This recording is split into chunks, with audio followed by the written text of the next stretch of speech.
할렐루야. 네, 우리 또 한번 인사할까요? 네, 잘 오셨습니다. 한번 인사하고요. 네, 여러분 인사를 잘 하셔야 돼요. 인사를 잘 하시면은 복이 굴러옵니다. 다시 한번 인사합니다. 잘 오셨습니다. 한번 인사하고요. 네, 한 번 더 인사할 때 하나님께서 은혜를 주십니다. 한번 인사하시면. 네, 어떤 목사가 사역을 열심히 하다가 이제 때가 돼서 하나님께서 부르셔서 소천하여 하늘에 올라갔습니다. 올라갔더니 모든 성도들이 성문을 열고 힘차게 달려나오고 그 중에 예수님께서 제일 먼저 확 뛰어나와가지고 이 목사님을 탁 안으시고 너무 반갑다고 이렇게 악수를 했습니다. 목사가 깜짝 놀래가지고 저 같은 죄인을, 이 부족한 불쌍한 종을 왜 예수님께서 이와 같이 극진하게 맞아주십니까? 이렇게 물었습니다. 예수님이 뭐라고 했는지 아십니까? 모르시죠? 목사는 네가 처음이다. 예. 예, 오늘날 목사직이 참 땅에 떨어지고 참 목회하기도 참 힘든 우리 이때를 이렇게 우리가 살아가는 줄로 압니다.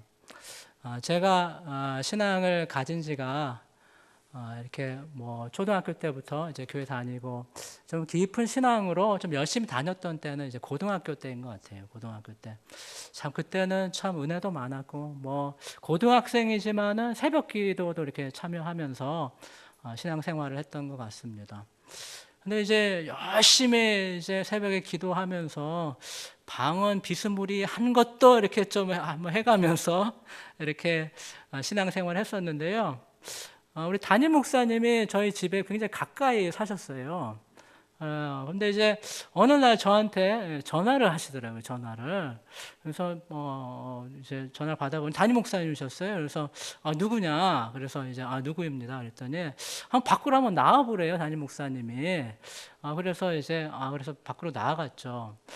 그랬는데 담임 목사님이 저보고 대뜸 하시는 말씀이 그 앞에 이제 봉고차가 하나 있었거든요. 봉고차를 세차를 하고 왔는데 저보고 이제 그 수건 하나 주시면서 이 봉고차를 닦으라는 거예요. 그래서 이게 좀 그렇더라고요. 학생인데 또 여럿이 닦는 것도 아니고 또 이제 혼자 이렇게 닦으면서 근데 담임 목사님은 뭐 시키면서 좀 같이 닦아야 될 거 아니에요. 근데 저 혼자 이렇게 딱 이렇게 닦으면서 그 어린 신앙에도 좀 이거는 아니올시다. 그런 이제 생각이 들더라고요.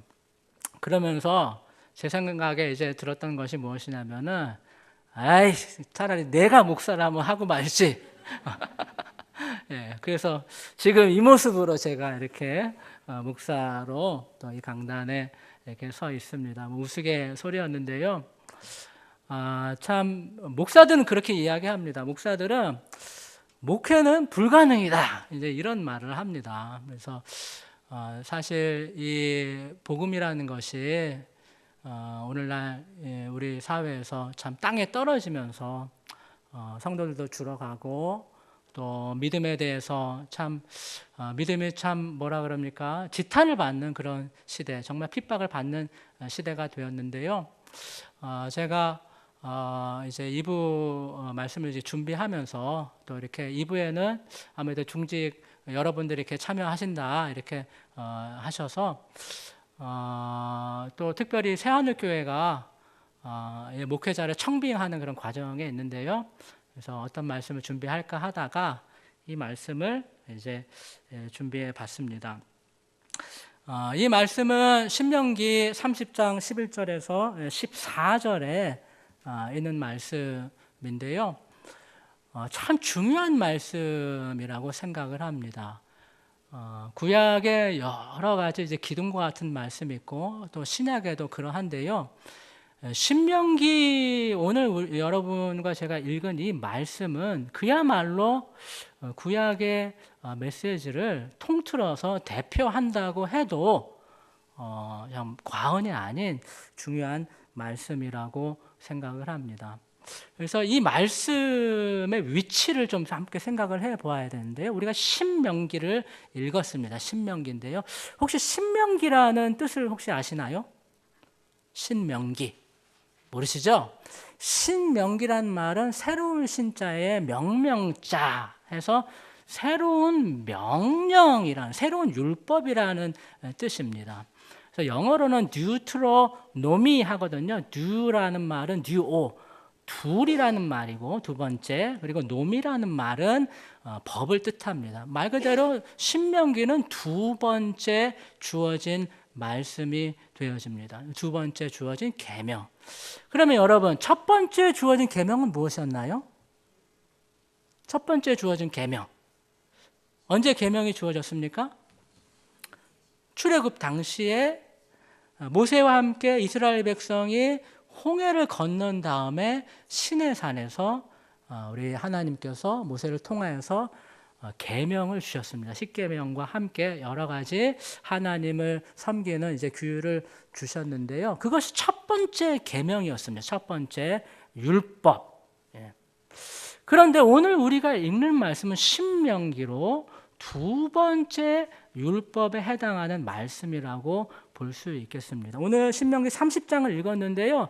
그 시점도 아주 독특합니다. 출애굽하여서 거의 얼마 지나지 않아서 1년도 안 되어서 하나님께서 이 모세의 율법을 주었거든요. 첫 번째 율법, 이 두 번째 율법을 신명기에서 이제 밟게 되어지는데 그 시점은 40년이 지난 후입니다. 벌써 광야 생활을 40년이나 한 다음에 모세를 통하여서 새로운 명령을 주고 계십니다. 근데 여러분, 우리가 첫 번째 율법, 그리고 두 번째 율법, 우리가 옛 언약, 새 언약 이렇게 이야기하는데요. 왜 두 번째 언약이든지, 왜 새 언약이든지, 왜 두 번째 또 새 언약 이런 것들이 주어질까요? 그것은 첫 번째 율법을 잘 지키지 못했기 때문에, 혹은 첫 번째 언약을 잘 지키지 못했기 때문에 새롭게 주어지는 것입니다. 그렇죠? 우리 집에서 이제 큰 자녀들도 있고 어린 자녀들 다 키우실 터인데요. 아이들 말 잘 듣습니까? 안 듣습니까? 거의 쇠가 빠지게 안 듣습니다. 부모의 속이 썩어나는 거죠. 그래서 아침에 나가면서 오늘 돌아오기 전까지 밥 해놓고, 요즘 그렇게 무엄한 우리 부모님 계신지 모르겠지만 청소도 다 해놓고 공부해놓고 이렇게 있거라 하고 이제 직장에 갔다가 이제 되돌아옵니다. 다 해놨나요? 아무도 안 해놓죠. 잘 안 지키는 거예요. 그러면 그러면은 내가 내일도 이제 갔다가 올 테니까는 공부도 해놓고 방도 정리해놓고 있거라. 그러면은 내가 10,000원을 줄게. 그럼 아이들이 할까요? 혹시 할지도 모르겠어요. 그래도 안 해요. 그러면은 그 다음 날에 내가 직장 갔다 올 테니까 밥도 하고 또 빨래도 해놓고 공부도 하고 있거라. 그러면 내가 100,000원 줄게. 그럼 할까요? 안 할까요? 하겠죠. 언제까지? 할 때까지. 무슨 말씀인지 아시겠습니까? 첫 번째 율법을 연약하여서 지키지 못했단 말이에요. 이스라엘 백성이 하나님께서 주신 10계명을 지킬 수가 없었어요. 하나님께서 이 계명을 주시면서 내가 너희의 하나님이고 너희는 내 말을 들어야 생존할 수 있는 나의 백성이다라는 것을 가르쳐 주시려고 했는데, 이스라엘 백성은 홍해를 지난 다음에 40년 동안 그것을 지킬 수가 없었습니다.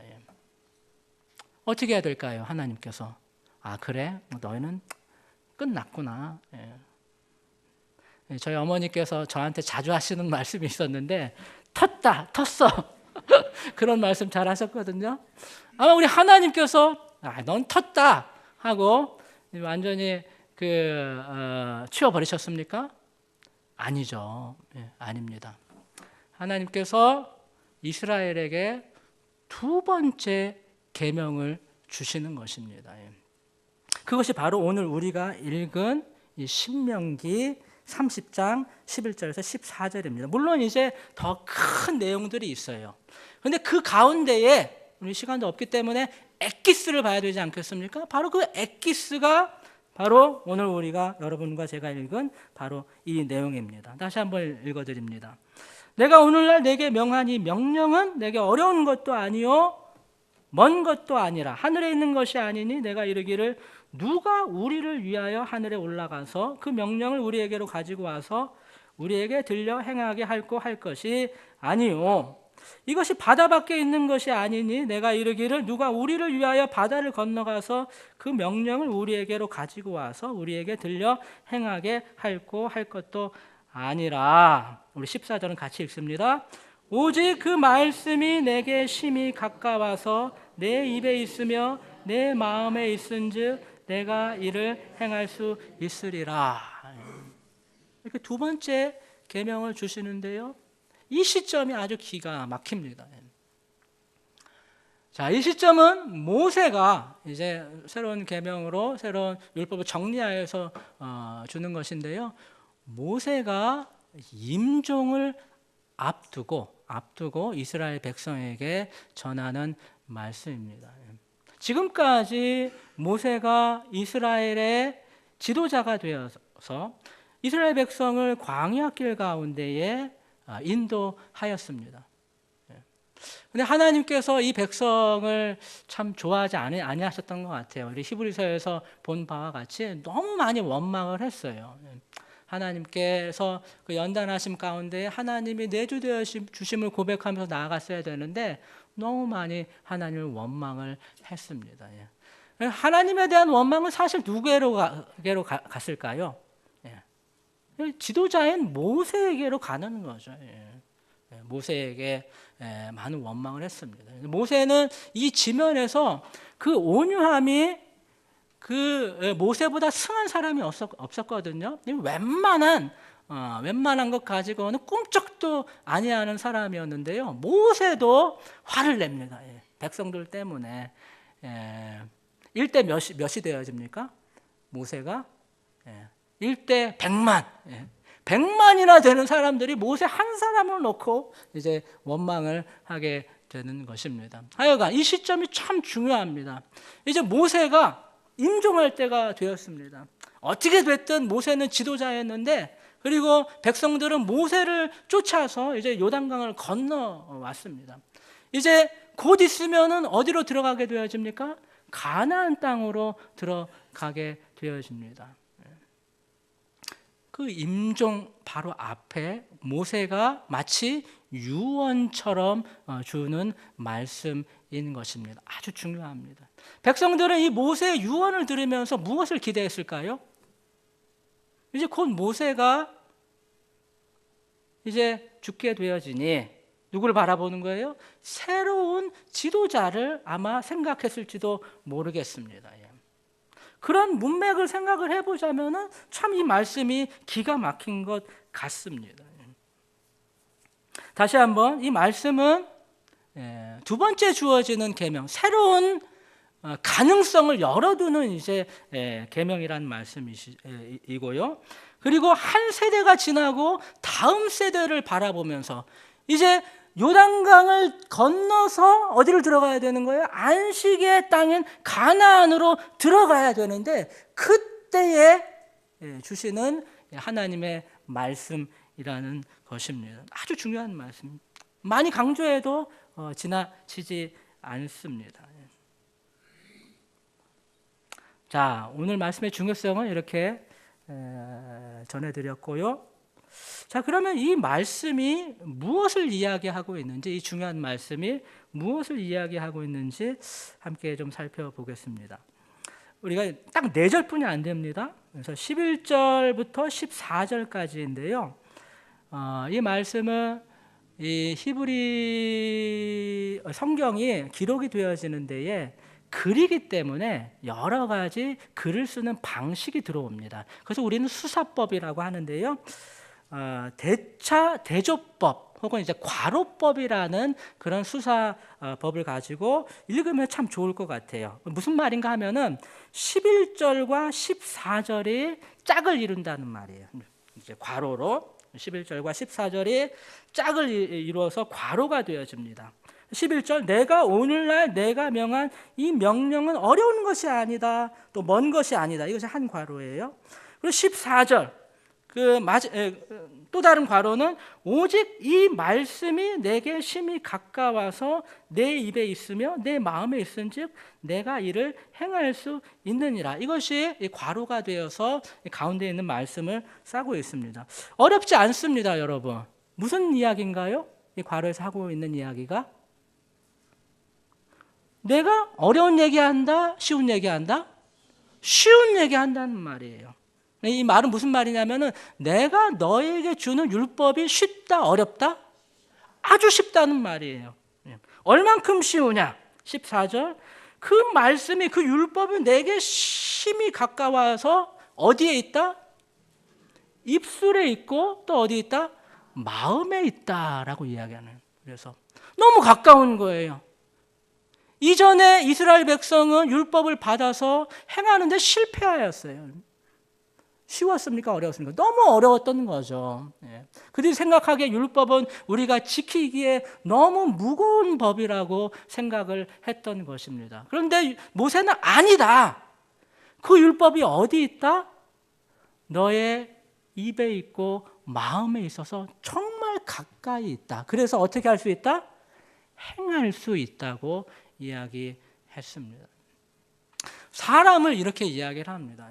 여러분, 우리 사람을 이제 외모로도 이렇게 이야기하잖아요. 사람을 생각할 때 우리가 사람을 이제 사람에 대해서 이야기할 때에 사람의 내가 누구냐 할 때에 내가 무엇을 마음에 생각하느냐, 그리고 이 마음의 생각이 뭘로 나옵니까? 때로는 뭐 말이 안 되면 눈짓도 되고 팔짓도 되고 발짓도 됩니다만은 마음에 있는 것은 어떻게 나오는 거예요? 입으로 나오는 거예요, 여러분. 이거 어려운 말씀 아니에요? 우리의 전의는 어떻게 표현이 됩니까? 내가 마음에 무엇을 생각하고 있느냐, 그리고 그 마음에 있는 생각이 입에서 어떻게 나오느냐, 그게 중요하다는 말이에요. 근데 모세는 하나님께서 주신 율법이 어디 있다? 너희 마음에 있고 또 너희 입술에 있다. 그래서 아주 가깝다고 이제 가르치는 것입니다. 가까우니 뭐 할 수 있는 거예요? 이전에는 너희가 율법을 행하는데 실패하였는데 지금은 이것을 행할 수 있다고 이야기하는 것입니다. 그러니 율법이 이와 같이 가까이 있으니 뭐 하지 말라는 말이에요? 하늘에 있는 것이 아니니 누가 우리를 위하여 하늘에 올라가서 그 명령을 우리에게로 가지고 와서 우리에게 들려 행하게 할꼬 묻지 말라는 말이에요. 혹은 이것이 바다 밖에 멀리 있는 것이 아니니 누가 우리를 위하여 바다를 건너가서 그 명령을 우리에게로 가지고 와서 우리에게 들려 행하게 할 것도 아니다라는 말이에요.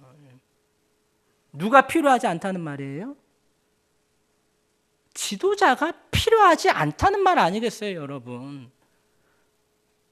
여러분, 지금 모세가 이제 연수가 다 되어서 어떻게 보면 하나님께서 너는 안식에 들어오지 못할 것이다 이렇게 막아버렸거든요. 그래서 모세가 죽어야지, 그래야지 이제 새 시대가 열리고 이스라엘 백성이 가나안으로 들어가는 거예요.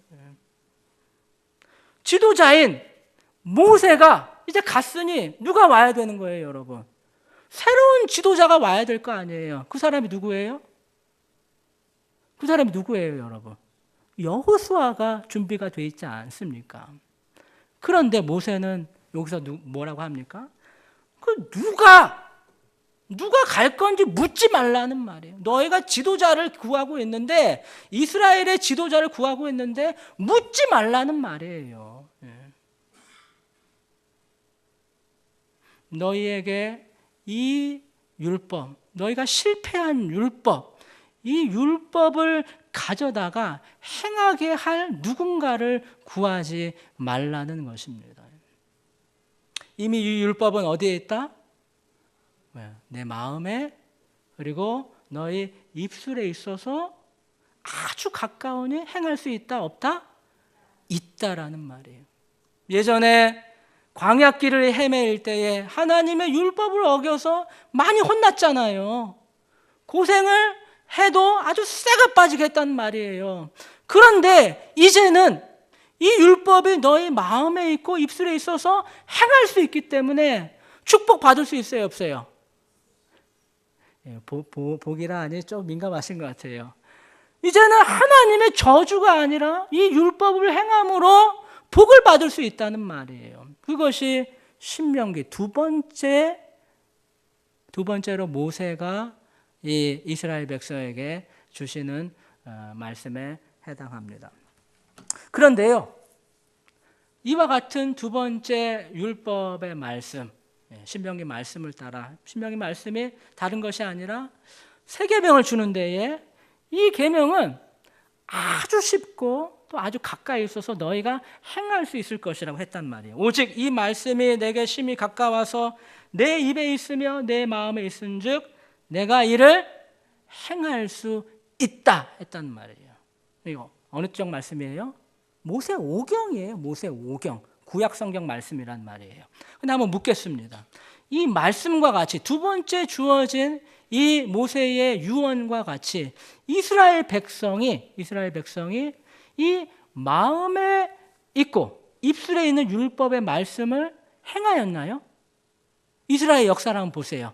이스라엘의 역사가 하나님의 율법과 말씀을 잘 지켜서 이 말씀대로 행하였나요? 그러지 않았어요. 이렇게 두 번째 율법이 또 이렇게 귀중한 말씀이 주어졌음에도 불구하고 이스라엘은 여전히 율법을 행할 수 없는, 그래서 하나님의 저주 가운데에 있게 되어지는, 그래서 죽게 되는 거예요. 이스라엘 역사를 보세요. 결국에는 이스라엘이 어떻게 되어집니까? 패망을 하여서 역사적으로 나라가 이제 흩어지게 되어집니다.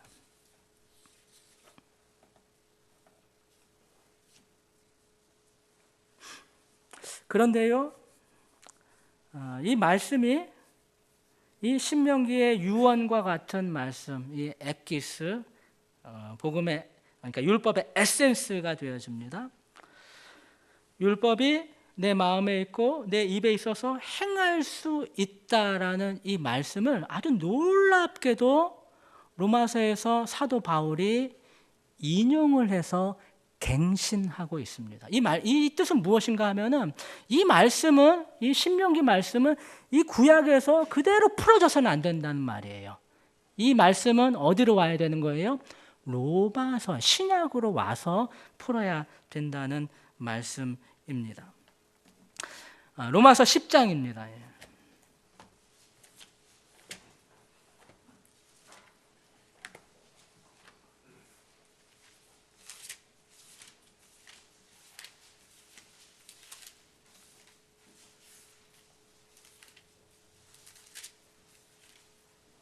로마서 10장 2절부터 보시는데요. 제가 좀 읽어드리겠습니다.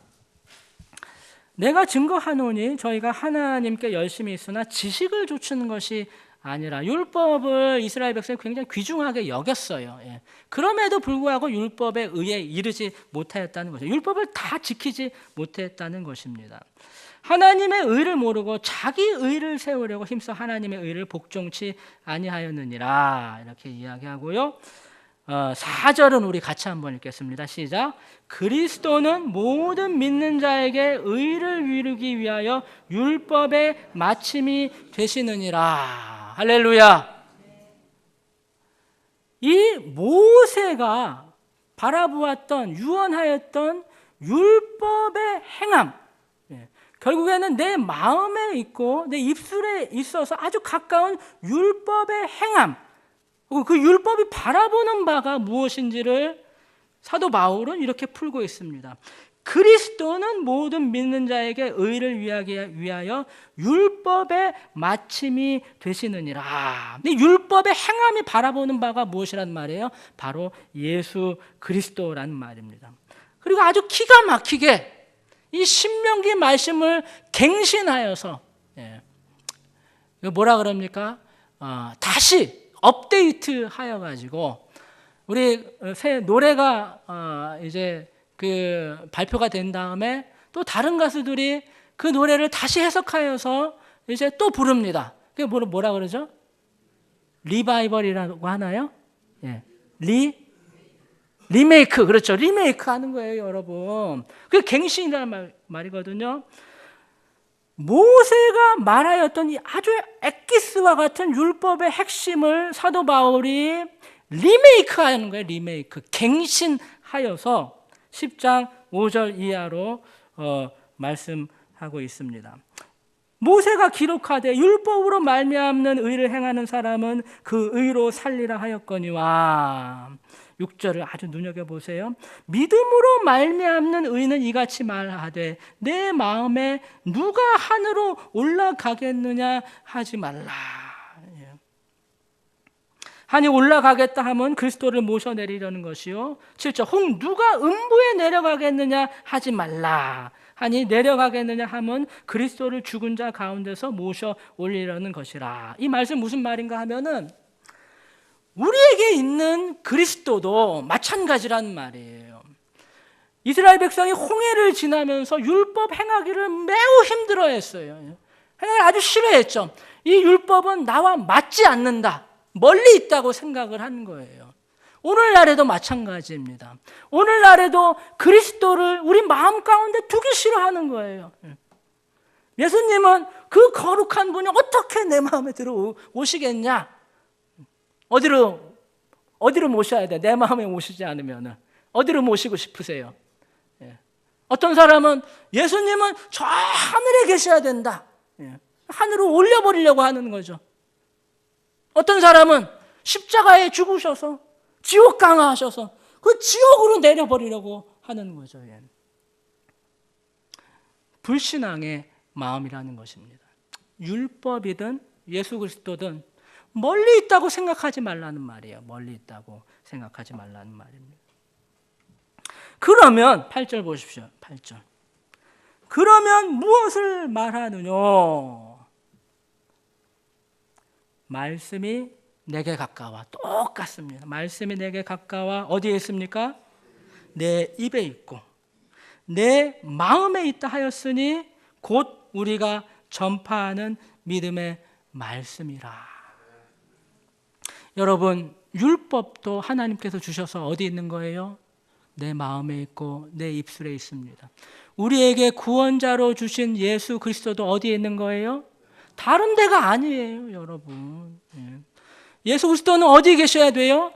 내 마음에 계시고 그리고 내 입술에 계셔야 된다는 말이에요. 사도 바울은 내 마음에 계신 예수 그리스도가 어떻게 계셔야 되는지를 잘 말씀하고 있습니다. 9절 아주 중요한 말씀입니다. 같이 읽습니다. 내가 만일 내 입으로 예수를 주로 시인하며 또 하나님께서 그를 죽은 자 가운데서 살리신 것을 내 마음에 믿으면 뭐 하겠다?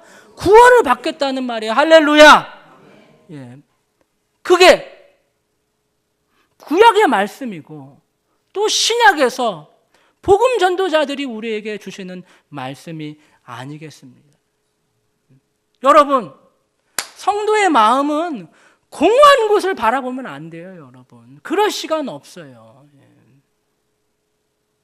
성도의 마음이 공허한 곳을 바라보면 어떻게 되는 줄 아십니까? 어떻게 될까요? 우리 마음은 하나님께서 그릇이라 그랬어요. 그릇이 비어 있는 거예요, 그릇이. 그럼 뭐가 담길까요? 좋은 게 담길까요? 온갖 지난한 생각들이 이 그릇에 담깁니다. 벌써 한 10분만 해도 온 우주를 왔다 갔다 하는 거예요. 한 몇 분 안에 온 세상 염려를 다 가지고 오는 거예요. 예수님 뭐라 그러셨어요? 오늘 염려는 언제 족하다? 오늘의 족하다고 하셨어요. 예. 우리 안에 이 보화인 그리스도를 담지 않으면은 뭐가 담기는 거예요? 세상 염려, 세상 욕심, 두려움, 불가능, 절망, 힘든 것들이 담긴다는 말이에요. 그러나 성도의 마음은 무엇을 담아야 되는 거예요? 그리스도를 담아야 되는 거예요. 그리스도. 예. 여러분 인생 살기 팍팍하시죠? 할렐루야. 여기 인생 살기 안 팍팍한 사람은 어디 있겠어요, 여러분? 예? 그러니까 우리가 교회에 나오는 거 아니에요. 할렐루야. 예? 인생 안 팍팍한 사람은 어디 있어요, 여러분? 예? 근데 여러분, 성도는요, 살아가는 방법이 있다는 말이에요, 여러분. 그 길이 아니면 살 수가 없는 거예요. 물고기가 물을 떠나서 살 수 있나요? 있어요? 없어요, 여러분. 여러분, 교회는 푸른 초장이라고 생각하시면은 여러분 큰 오산입니다. 교회는 전쟁터예요, 여러분. 사느냐, 죽느냐가 담겨져 있는 전쟁터라는 말이에요. 그래서 교회 와서 상처받았다는 얘기 하시면 안 돼요, 여러분. 굳은 심장으로 은혜 받겠다 하고 그렇게 나오는 거예요, 뜨거운 마음으로. 왜 상처받을 준비를 하시면서 나오는지 모르겠어요. 이해하시겠어요, 여러분? 오늘 김 집사가 나한테 무슨 말 하느냐 한번 들어보자. 그렇게 귀를 쫑긋하면서 나오시는 거예요. 상처가 될까요, 안 될까요? 뒷꽁무니만 봐도 상처가 되는 거예요, 여러분. 예? 왜 그렇게 나오시냔 말이에요. 교회는 전쟁터예요, 여러분. 내 생존이 걸린, 내가 이 말씀을 가지고 사느냐 죽느냐가 걸린 전쟁터라는 말씀입니다. 그래서 기도하고 나오시는 거예요. 오늘 내가 기필코 하나님의 말씀 앞에 은혜 받고 가겠습니다 하는 그런 다짐을 하고 나오는 거예요. 하나님 은혜 주실까요, 안 주실까요? 주시겠죠, 여러분. 벌써 눈빛부터 달라지는 거예요, 여러분. 여러분 20분 지났어요. 30분 지났습니까? 여러분 눈빛이 얼마나 초롱초롱한 줄 아세요, 여러분? 사모함이 있어야 되는 말, 사모함이 있어야 돼요. 우리 안에 빈 그릇, 내 마음에 무엇을 담아야 될까요? 여기 이 말씀 보세요. 내가 만일 내 입으로 예수를 주로 시인하며 내 하나님께서 그를 죽은 자 가운데 살리시는 것을 내 마음에 믿으면 뭘 믿어야 돼요? 내 마음에 담겨져 있어야 될 게 뭐예요? 예수 그리스도께서 나를 위하여서 죽으시고 살아나셨다 하는 부활의 신앙이 우리 안에 담겨져 있어야 됩니다. 다른 것 아니에요, 여러분. 예수 믿고 대박 나자, 그거 아니에요. 그런 사람일수록 다 패합니다, 여러분. 예수 믿어서 대학 잘 가자, 그거 아니에요, 여러분. 그런 사람들마다 다 실패하는 거예요. 잘못 찾아오는 거예요. 예수 믿고 대박 나고 어디 가야 돼요, 여러분? 예수 믿고 대박 나려면 어디 가야 돼요? 불공들이로 가면 될 거 아니에요, 여러분. 사회 나가서 일하면 될 거 아니에요. 그런 곳 아니란 말이에요. 잘못이에요. 우리 마음 뭐예요? 우리 마음에 뭐가 담겨져야 돼요? 그리스도께서 담겨져야 되는 말이에요. 예수 그리스도의 살아계심, 부활이 담겨져야 된단 말이에요. 여러분, 성도의 심장은요, 차가우면 안 돼요. 불꽃같이 타올라야 된다는 말이에요, 여러분. 여러분이 식어지면 안 돼요. 여러분 중직자들이 아니에요. 권사님들, 장로님들, 안수집사님들, 여러분이 차가워 있으면 안 된다는 말이에요. 여러분 가장이잖아요. 가장이 마음이 차가우면 어떻게 될 거예요? 엄마가 마음이 차가우면 어떻게 될 거예요? 뜨거운 마음으로 펄펄펄펄 끓어도 안 되는데 여러분 마음이 차가우면 어떻게 될 거예요? 여러분. 부활의 신앙을 담아야지 생명력이 있다는 말이에요. 그래야 끓어오르는 거예요. 그래야 태워지는 거예요, 여러분. 염려가 태워집니다, 여러분. 나의 질병이 태워지는 거예요. 나의 미래를 하나님께 드리는 거예요. 내 심장을 하나님께 드립니다 하고 나아가는 거란 말이에요. 할렐루야. 네? 여러분의 심장, 우리의 마음 그만큼 고귀한 거예요. 우리의 심장을 하나님께 드리세요. 내 마음으로 그리스도께서 십자가에 죽으셨다가 부활하시는 것을 내 마음으로 믿는 거예요. 마음의 믿음. 뭐가 남았습니까 이제? 우리 율법이 어디 있다 그랬어요? 마음과 또 어디? 입술에 있다고 했습니다. 마음으로는 뭘 믿습니까? 예수님께서 십자가에 죽으시고 부활하시는 것을 믿습니다. 아주 뜨거워요, 여러분. 입술은 어떻게 될까요? 입술은 고백을 해야 됩니다. 마음에 있는 것이 어떻게 나와야 됩니까? 입을 통해서 나와야 되는 거예요. 마음의 생각들이, 전인의 고백들이 입술을 통해서 나와야 하는 것입니다. 그래서 내가 만일 내 입으로 예수를 주로 시인하면, 입술로 예수님이 나의 구주이시다 시인하는 것입니다. 따라서 하십니다.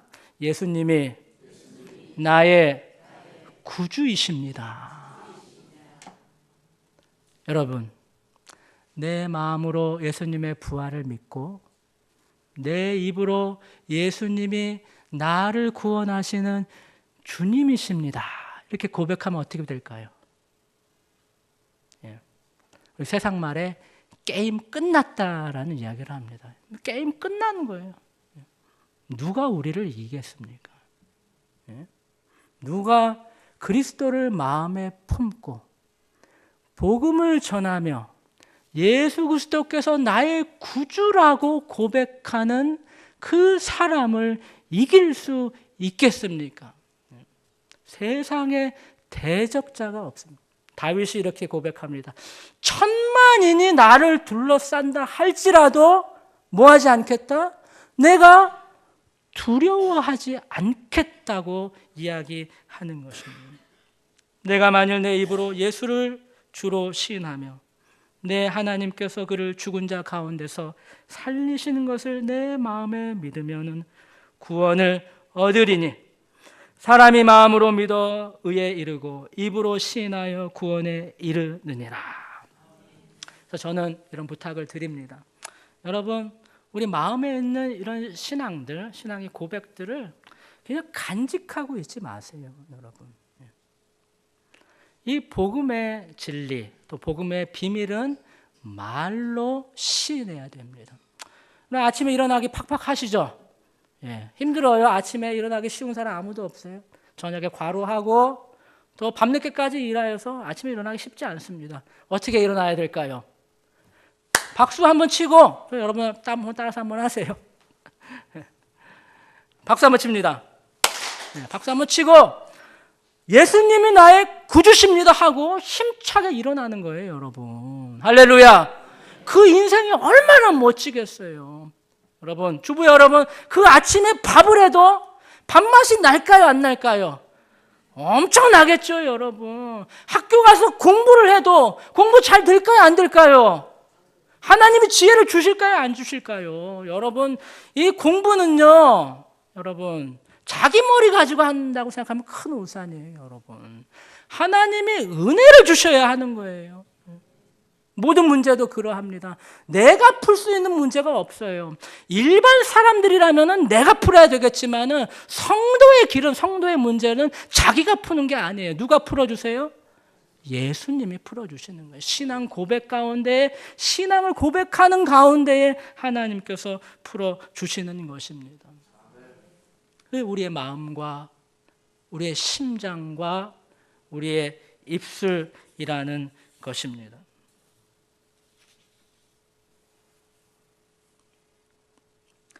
우리 고린도 후서 3장을 한번 보십니다.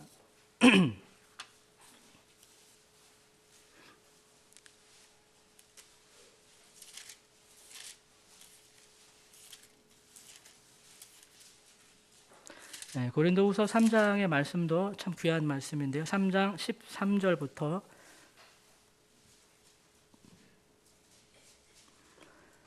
읽는데요. 이제 우리는 로마서 신명기 30장의 이 모세가 유언한 이 말씀과 또 로마서의 사도 바울이 이야기한 이 10장의 이 말씀을 좀 비교해 볼 필요가 있는 것 같습니다. 그것을 고린도후서에서 사도 바울이 잘 가르치고 있는데요. 제가 좀 읽어드립니다. 3장 12절부터 우리가 이 같은 소망이 있으므로 담대히 말하노니 우리는 모세가 이스라엘 자손들로 장차 없어질 것의 결국을 주목치 못하게 하려고 수건을 그 얼굴에 쓴 것 같이 아니하노라.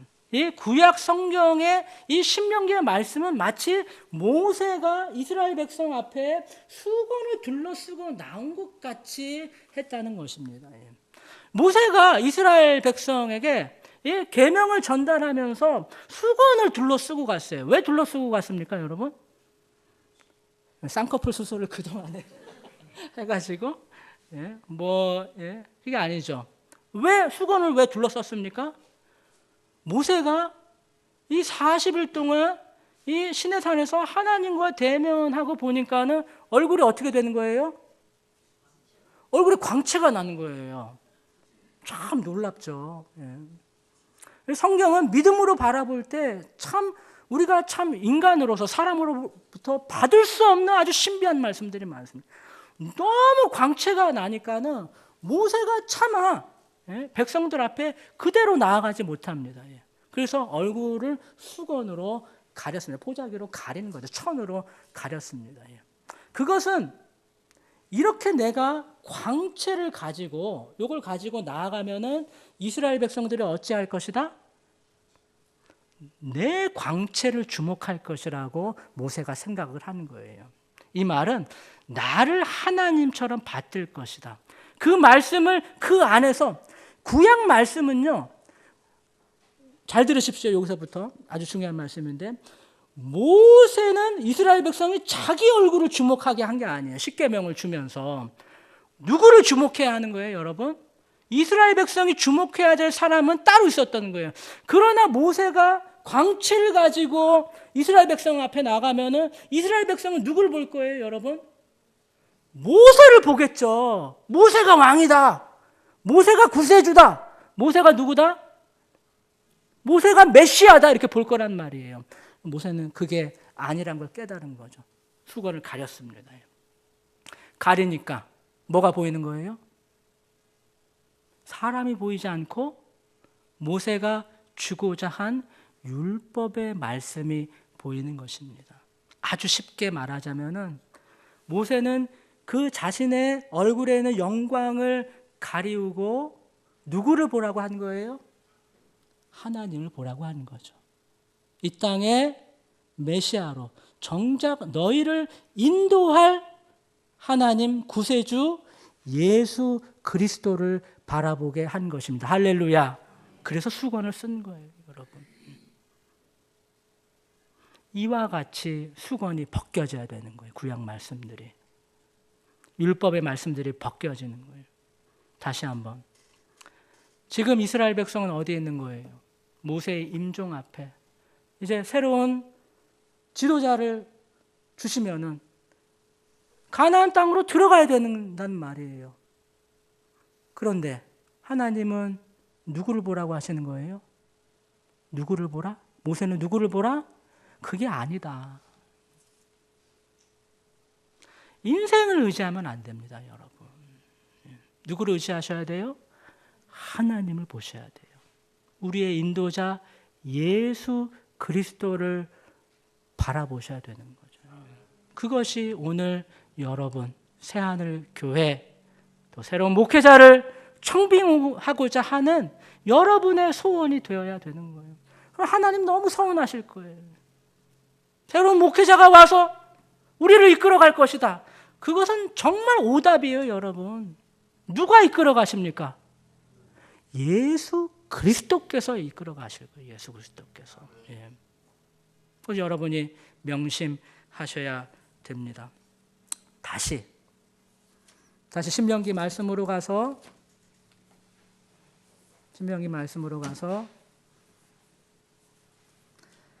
이 위대한 말씀, 함께 봅니다. 곧 이 말씀은 예수 그리스도, 우리 마음과 우리 입술에 있는, 우리 고백이 되어야 되며 우리 시인이 되어야 되는 예수 그리스도를 대망하는 말씀이라는 것입니다. 그 수건을 벗겨내야 돼요. 벗겨내고 같이 한번 읽겠습니다. 제가 읽어드릴게요. 11절.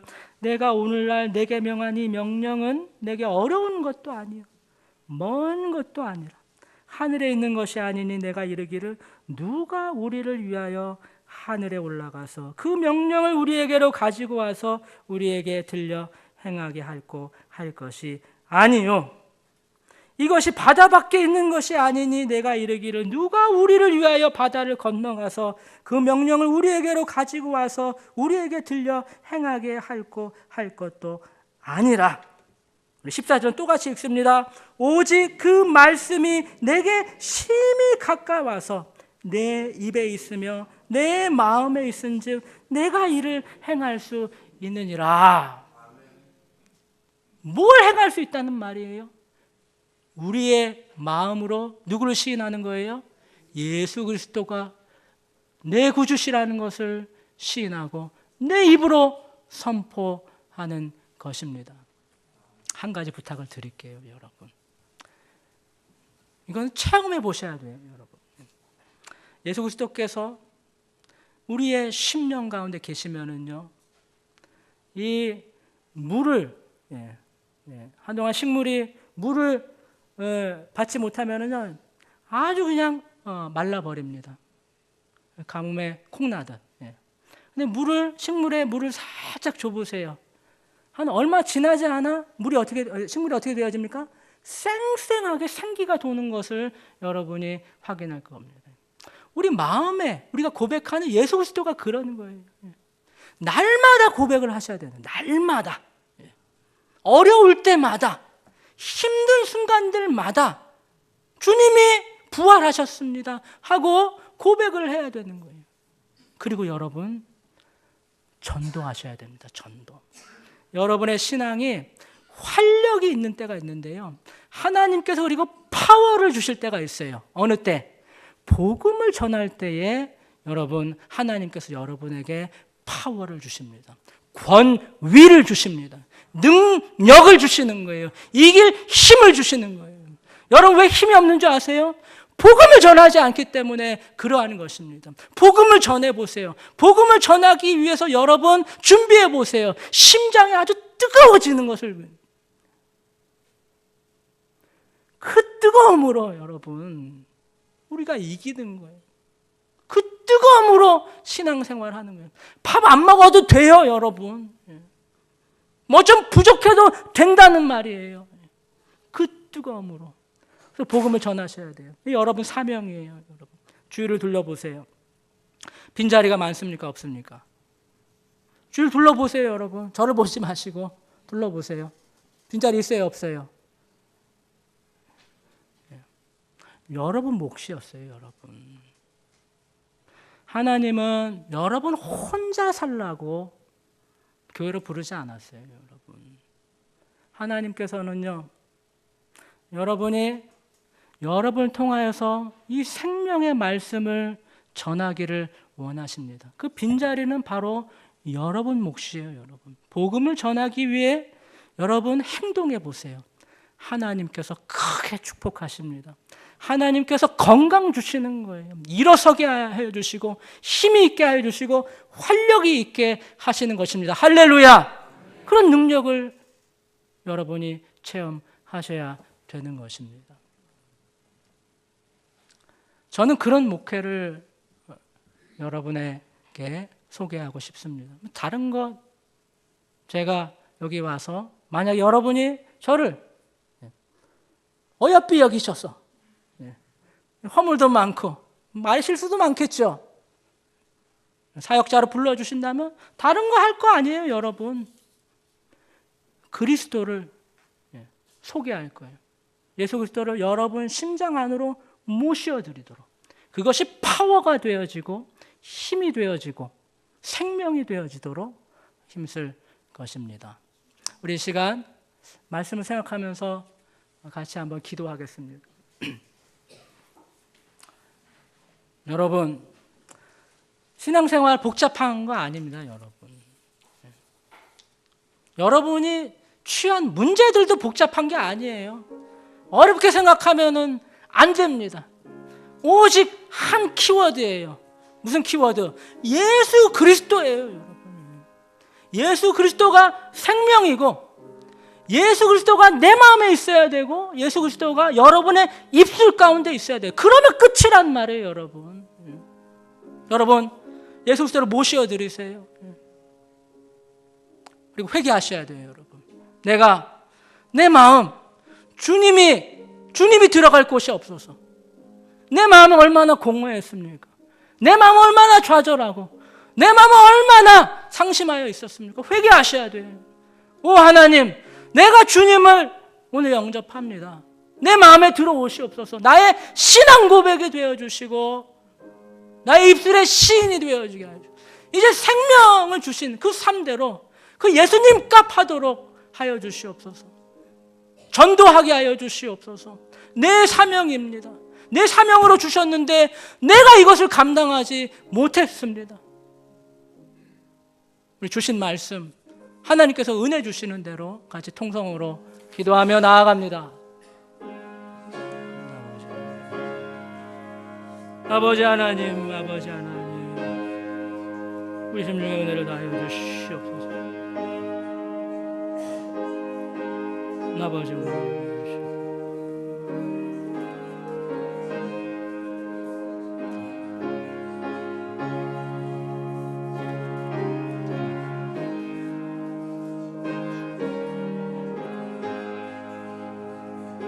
아버지, 교회를 축복하여 주시옵시고 은혜와 은총을 더하여 주시옵시고 예수 그리스도가 우리 마음의 주가 되어 주시고 이 교회의 주가 되어 주심으로 말미암아 하나님 서로 연동하며 또 힘있게 나아가며 어려운 문제들이 풀리게 하여 주시옵소서.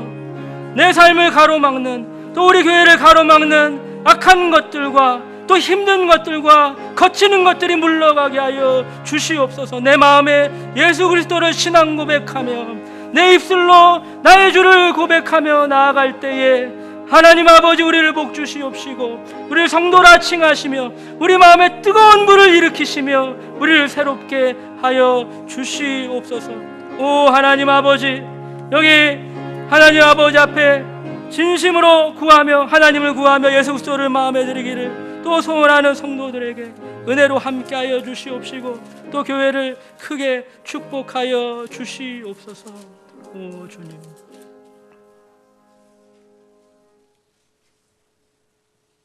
제가 한번 기도하겠습니다. 하나님 아버지, 영광스러운 주일을 허락하여 주시고 오후 예배까지 우리와 동행하여 주시고 또 말씀하여 주셔서 감사합니다. 사실 우리는 영 죽었던 참 세상에 찢기만도 못하고 또 하나님께서 지렁이 같은 야고바 부르신 티끌과 같은 그런 존재인 줄을 하나님 아버지 앞에 고백합니다. 그러나 예수 그리스도의 귀한 보혈의 은혜를 힘입어서 자녀라 칭하여 주시옵시고 자녀가 받는 많은 은혜와 영광을 누리게 하여 주신 것 감사합니다. 오늘 참 말씀을 통하여서 예수 그리스도를 가르쳐 주시고 그 예수 그리스도께서 내 마음에 계시며 내 입술의 시인 가운데 계심을 확인시켜 주셔서 감사합니다. 칼빈이 고백한 바와 같이 내 심장을 하나님께 드립니다. 고백함. 그 고백이 우리 고백이 되게 하여 주시고 우리 심장이 주님으로 인하여서 뜨겁게 하여 주시옵시고 복음을 인하여서 활활 불타오르게 하여 주시옵소서.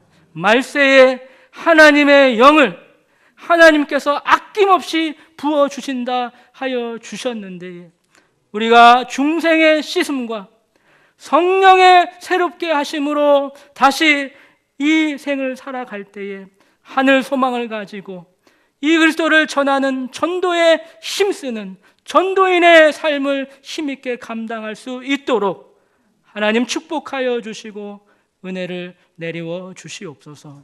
영광을 하나님께 올려드립니다. 예수님의 이름으로 기도하옵나이다.